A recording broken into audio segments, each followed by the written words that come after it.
Thomas arrived at the Imperial Palace on a gray morning when the sun was hidden behind thick clouds. His boots were worn and dusty from years of walking, and his coat carried the marks of a man who had lived a hard life. He was not young anymore. His face was lined with wrinkles and a long scar ran down the left side of his jaw. But his eyes were still sharp and clear, watching everything around him with the patience of someone who had learned to survive. The palace guards did not stop him. Eleanor, the Emperor's chief advisor, had sent word that he was expected. She was waiting in a large stone room with high ceilings and windows that looked out over the city. Eleanor was a tall woman with gray hair tied back neatly. She had a serious face that did not smile often, but there was something kind in her eyes when she looked at Thomas. "You are the one they call the handler," Eleanor said. It was not a question. "I was once," Thomas replied. He kept his voice quiet and even. "Before I left the army. Before I became a father." Eleanor gestured to a chair and Thomas sat down. He sat carefully as if his body hurt.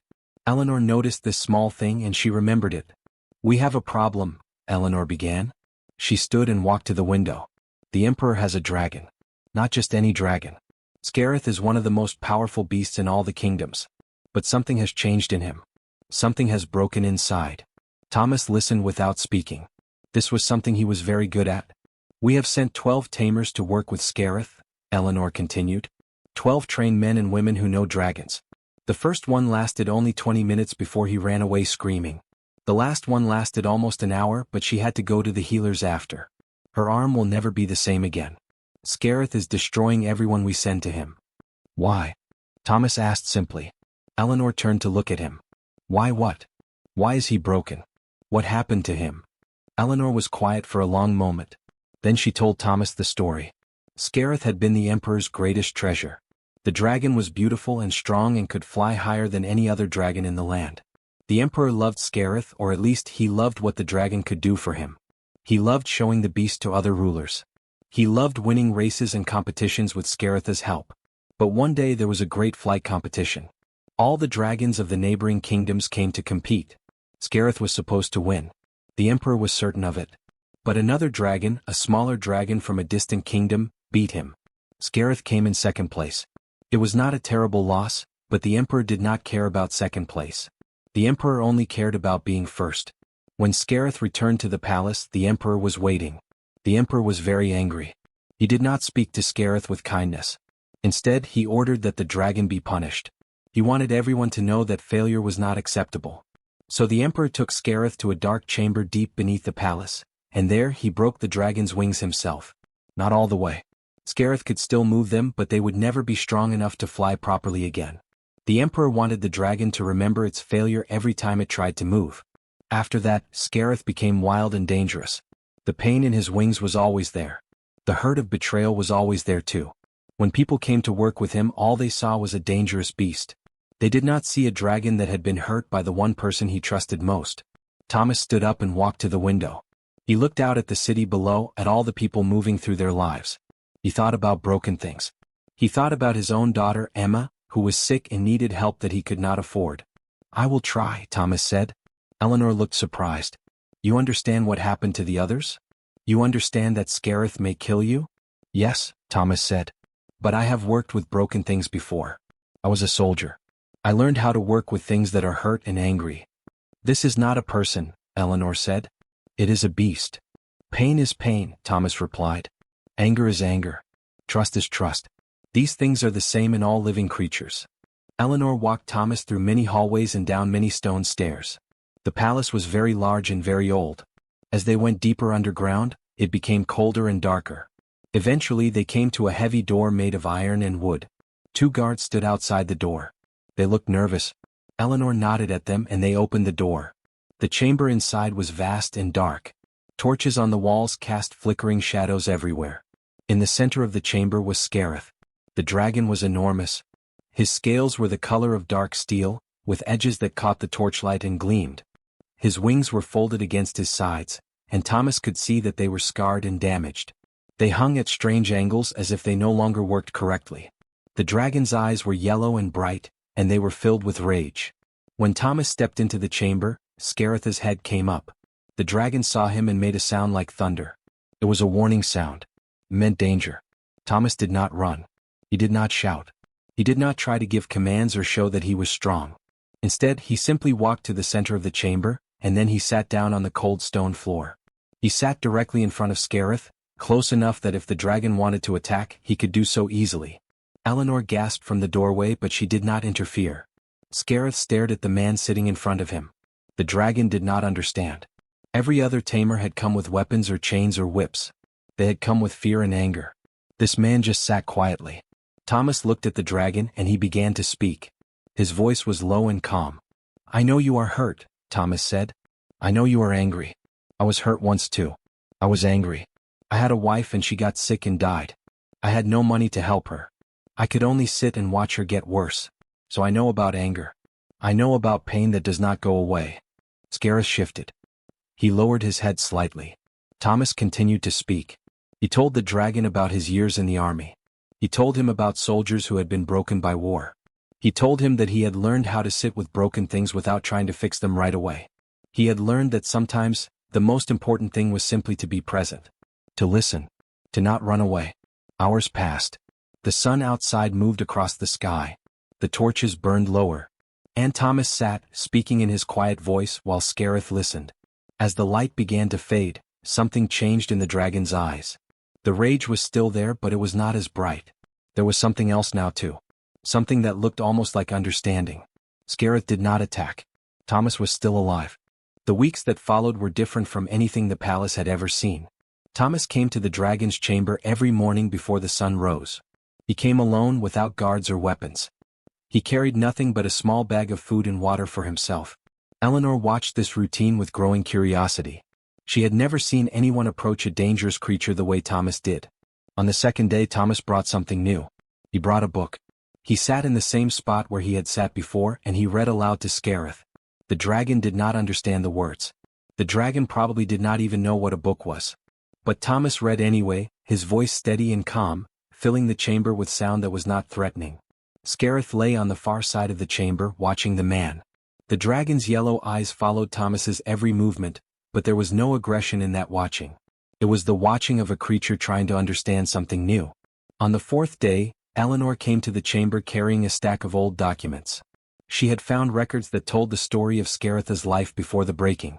In these records it was written that Scarath had loved music. The dragon had been known to hum and sing, strange beautiful sounds that echoed through the palace corridors. The records said that the emperor himself had enjoyed listening to Scarath sing in the evenings. Eleanor gave these documents to Thomas without speaking. Thomas read them carefully and then he nodded slowly. The next morning, Thomas came to the chamber and he began to sing. His voice was not beautiful. It was rough and cracked from disuse. But it was honest and it was real. Thomas sang old soldier songs, songs about loss and survival and the small moments of kindness that kept people alive during dark times. He sang about his wife. He sang about his daughter, Emma. He sang about the weight of carrying broken things inside yourself. Scarath listened.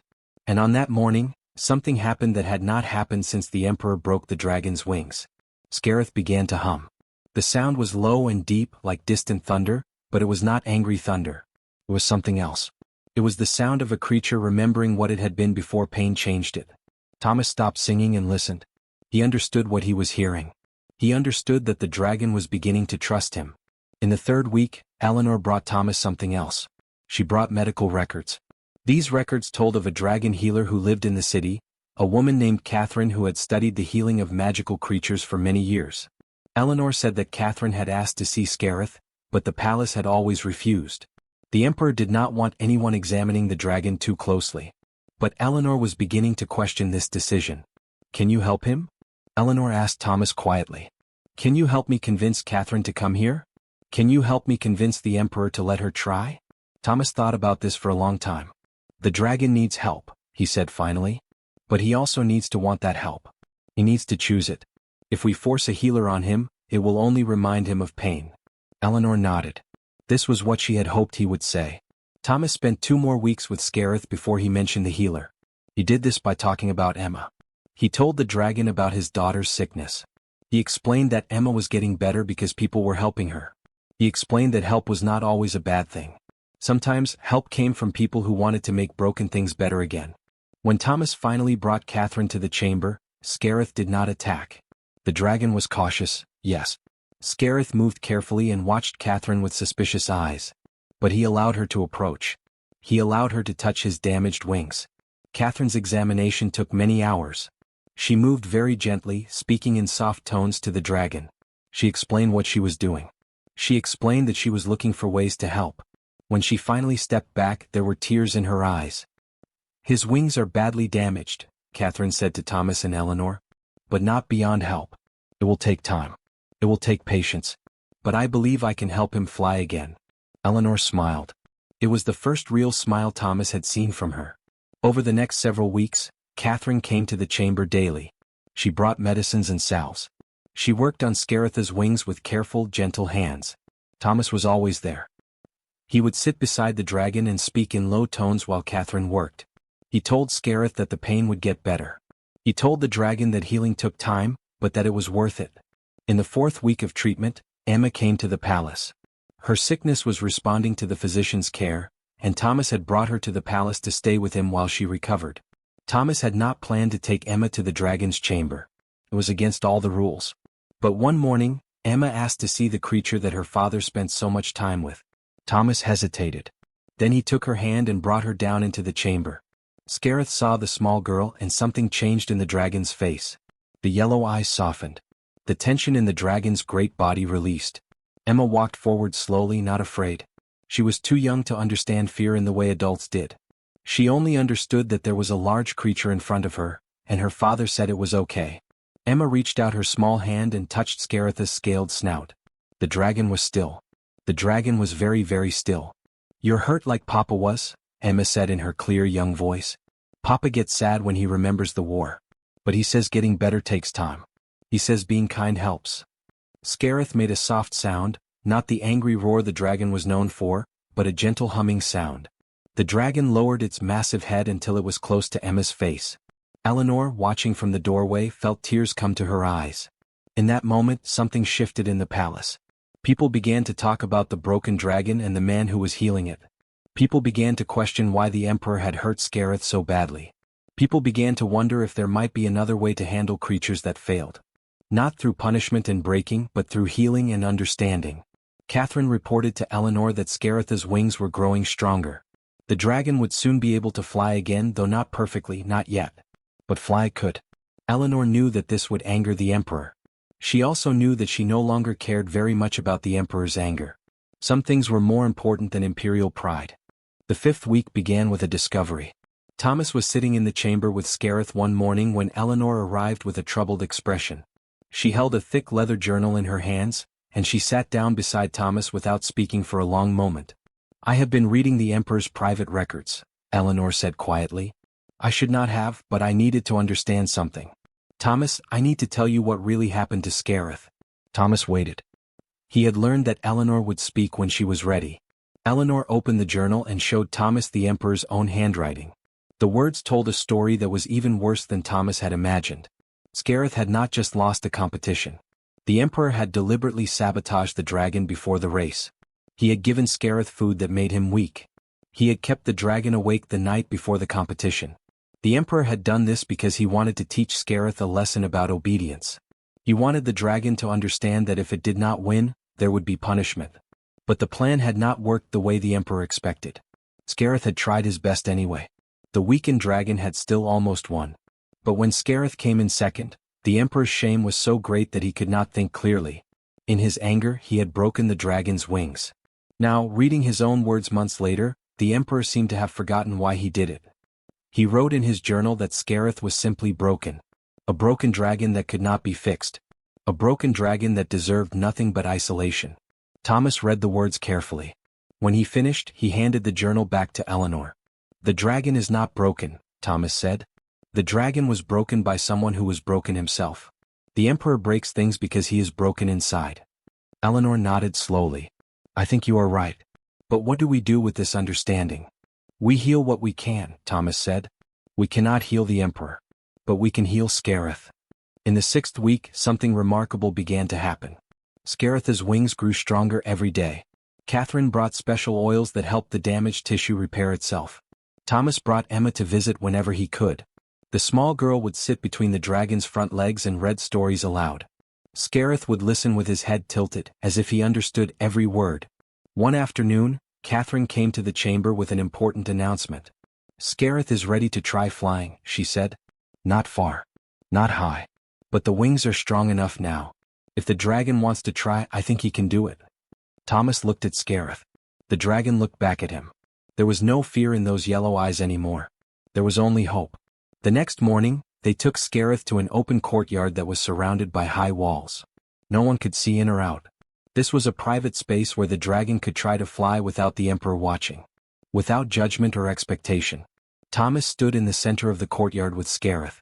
Catherine stood nearby with medical supplies, ready if something went wrong. Emma sat on a bench, swinging her legs and waiting to see what would happen. Scarath looked up at the sky. The dragon spread those damaged wings, wings that were still scarred and not quite symmetrical. The dragon took a few steps forward. Then, with a sound like hope itself, Scarath jumped into the air. For a moment the dragon fell. But then the wings caught the wind and Scarath rose. The dragon climbed higher and higher, circling the courtyard in a slow, careful spiral. The flight was not graceful. It was not perfect. But it was real. The dragon was flying. Emma cheered, her young voice bright and clear. Catherine smiled, tears running down her face. Thomas watched and felt something break open in his own chest. He had spent so many years trying to fix broken things. He had fixed broken soldiers, broken weapons, broken plans. But he had never been able to fix the biggest broken thing of all, which was his own grief. Watching Scarath fly, watching a creature that had been deliberately hurt learn to soar again, Thomas felt some of his own broken pieces begin to fit back together. Scarath landed gracefully after circling the courtyard 5 times. The dragon came to Thomas and pressed his great head against the man's chest. Thomas put his arms around the dragon's neck and held him, and neither of them moved for a very long time. Word of Scarath's flight spread through the palace quickly. Soon, everyone knew that the broken dragon was broken no longer. Everyone knew that Thomas had done something that no one else had been able to do. The Emperor heard the news in his throne room, and his face grew dark with anger. But he did not call for Thomas. Not yet. Instead, the Emperor called for a private meeting with Eleanor. When Eleanor emerged from that meeting, she looked shaken but determined. "The Emperor wants to see Scarath fly publicly," Eleanor told Thomas. "He wants to arrange a great exhibition. He wants the whole kingdom to see what Scarath can do." Thomas felt a chill run through him. He understood immediately what this meant. The Emperor wanted to take back control of the narrative. The Emperor wanted people to think that it was his dragon, his victory, his greatness that had made Scarath fly again. "What do you think?" Eleanor asked quietly. Thomas thought about Scarath. He thought about how far the dragon had come. He thought about the trust that had been built between them, stone by stone, day by day. "I think," Thomas said slowly, "that Scarath should choose." Eleanor's eyes widened. "Choose? The Emperor does not allow things to choose." "Then perhaps," Thomas said, "it is time for someone to teach him that lesson." Eleanor was quiet for a long time. Then she smiled, and it was the smile of someone who had been waiting for permission to do something dangerous and right. "We will need to be very careful," Eleanor said. "The Emperor will not like this. But I think you are right. A creature that has been broken by being forced into obedience needs to know, more than anything else, that it has choices. That its choices matter. That it is respected." Thomas nodded. He understood that what they were about to do might cost him everything. His job. His safety. His place in the palace.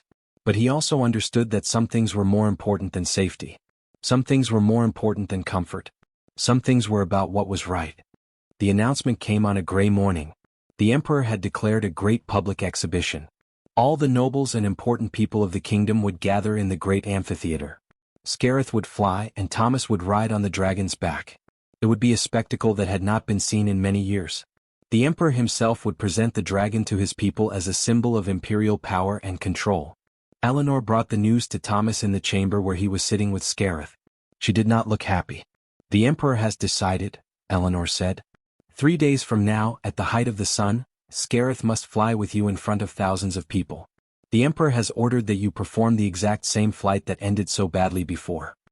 He wants Scarath to fly the same path, over the same course, in front of all the witnesses who saw the dragon fail years ago. Thomas felt the weight of this. He understood what the Emperor was really doing. This was not about celebration. This was about reclaiming power. This was about proving that the Emperor still controlled Scarath, even after everything. "What if we refuse?"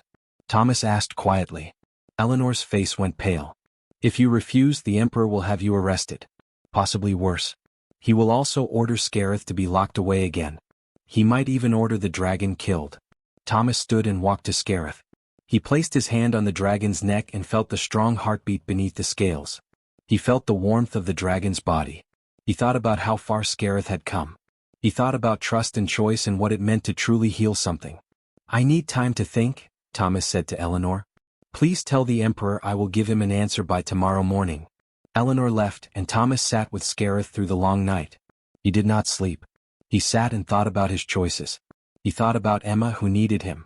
He thought about the salary the Emperor was paying him, money that was keeping his daughter alive and healthy. He thought about what it would mean to lose all of that. But he also thought about Scarath. He thought about the dragon's eyes when they had first met, full of rage and pain. He thought about how those eyes had slowly changed, becoming softer, becoming full of trust. He thought about Emma sitting between the dragon's front legs, reading stories. He thought about the dragon flying in that small courtyard, learning again what it meant to be free.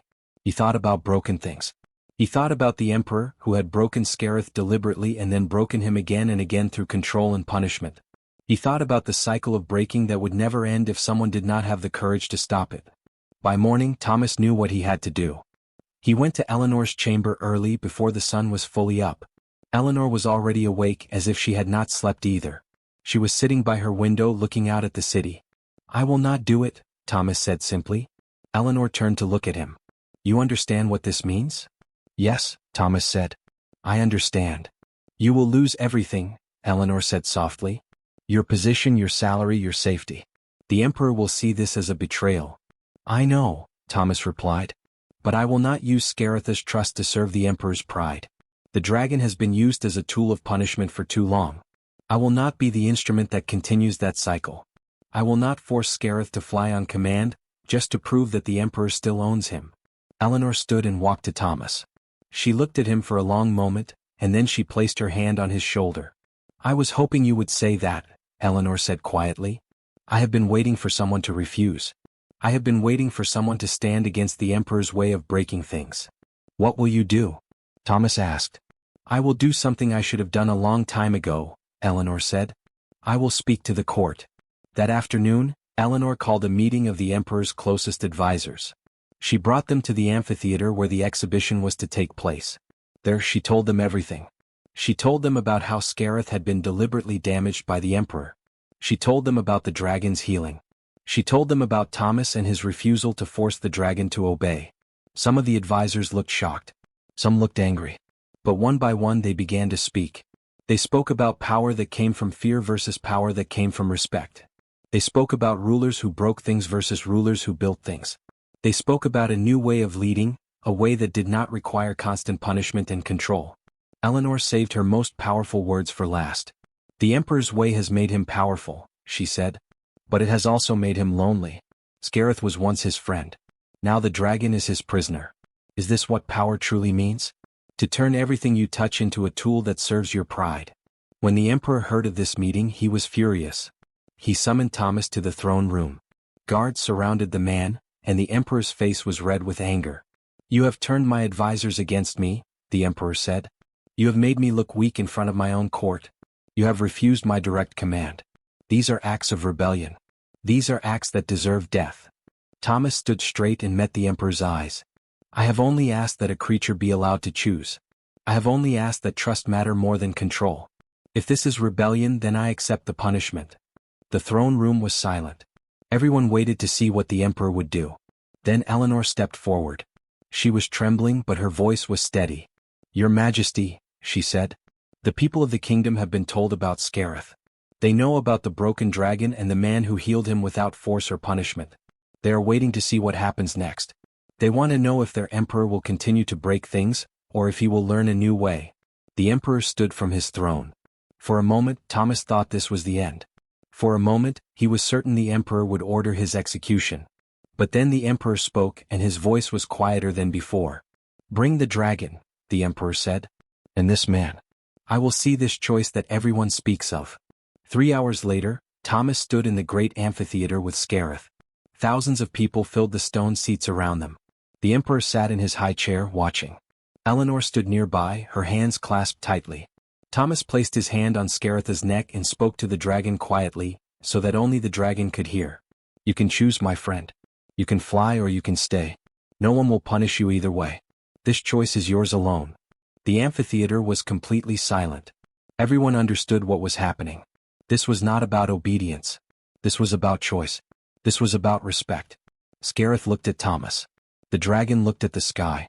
The dragon looked at the thousands of watching faces. And then Scarath spread those scarred, damaged wings and leapt into the air. The dragon flew, and the flight was beautiful and free. The dragon flew not because it was commanded but because it chose to. The crowd rose to its feet.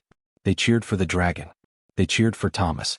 They cheered for a new way of leading, a way that did not require breaking what you loved. The cheering in the amphitheater lasted for a long time.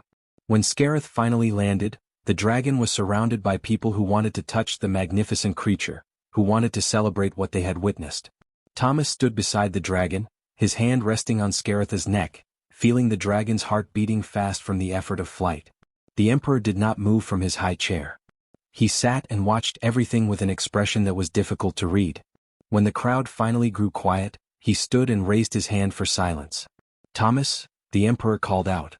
His voice echoed across the amphitheater. Come here. Thomas felt Eleanor tense beside him. He knew this could still go either way. He walked forward slowly, leaving Scarath in Eleanor's care. When he reached the emperor's chair, he bowed respectfully but without submission. The emperor looked down at him. The two men studied each other for a long moment. Then the emperor spoke.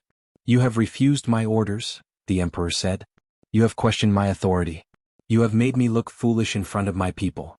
Yes, your majesty, Thomas said simply. I have. And yet, the emperor continued, my people have not turned away from me. They have not risen in rebellion. Instead, they are looking at me differently. They are wondering if perhaps there is another way to rule. You have given them something to think about. The emperor paused. I am not a good man, Thomas. I know this now. I have broken many things that should not have been broken. But I am the emperor and I cannot change who I am completely. However, I can change what happens next. The emperor descended from his high chair and walked down to where Thomas stood. In front of all the people in the amphitheater, the emperor extended his hand to Thomas. You have healed my dragon without force, the emperor said. You have shown my people a better way. For this I offer you a great reward. What do you want? Thomas did not hesitate. I want nothing for myself, your majesty. But I want something for the creatures that come after Scarath. What is that? The emperor asked.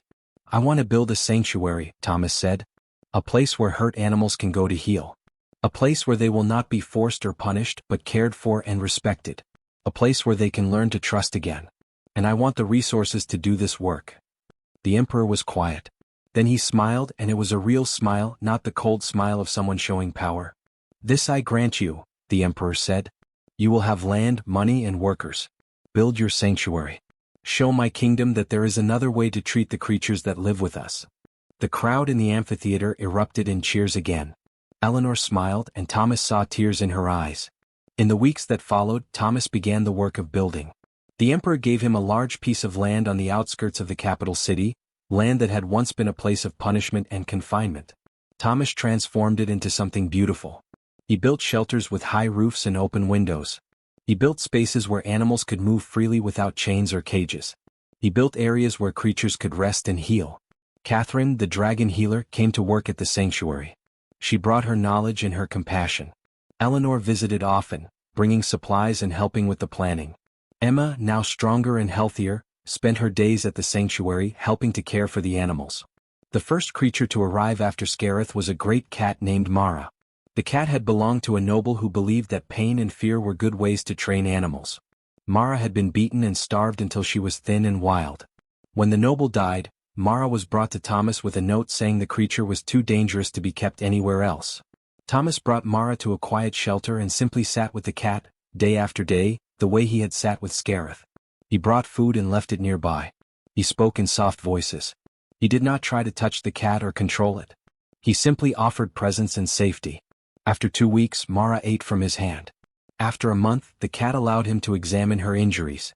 Catherine treated the wounds that had been inflicted by careless hands. Slowly Mara began to heal.